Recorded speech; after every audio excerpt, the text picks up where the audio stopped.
दोस्तों, आप सभी का एक बहुत ही सामान्य सा प्रश्न रहता है और बहुत रहता है।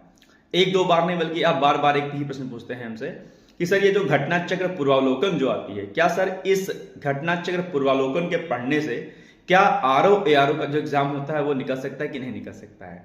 और ये प्रश्न एक ऐसा प्रश्न है जो हर विद्यार्थी के मनोभाव में इतना ज्यादा जो है गया हुआ है कि वो इस बात से कभी जो है निकल नहीं पाता है कि नहीं सर घटना चक्र ही सर पढ़ लें क्या, सर केवल लूसेंट से ही सर क्या एग्जाम निकल सकता है। और बहुत सारे प्रश्न इस प्रकार से, यानी कि हर वो विद्यार्थी क्या करता है, एक शॉर्ट मेथड चाहता है, एक शॉर्ट तरीका चाहता है कि ऐसा कौन सा तरीका है जिससे बहुत कम समय में और आपका एग्जाम निकल जाए। इस बात को मैं बहुत ही स्पष्टता पूर्वक आप सभी लोगों से कहना चाहता हूं कि निश्चित तौर पर घटना चक्र का अपना एक महत्व है।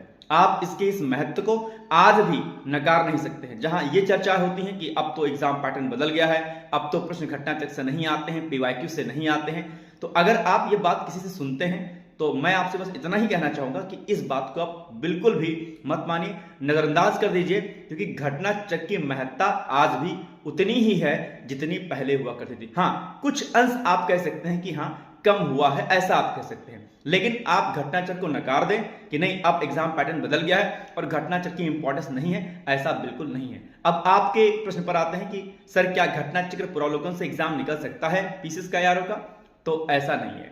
केवल घटना चक्र पूर्वावलोकन के पढ़ने भर से आप सोचे कि आपका एग्जाम निकल सकता है, इट्स नॉट पॉसिबल। 2 4 6 साल पहले ये पॉसिबल हो सकता था, होता था, 7 8 साल 6 साल पहले ये चलता था, हो जाता था, अब नहीं।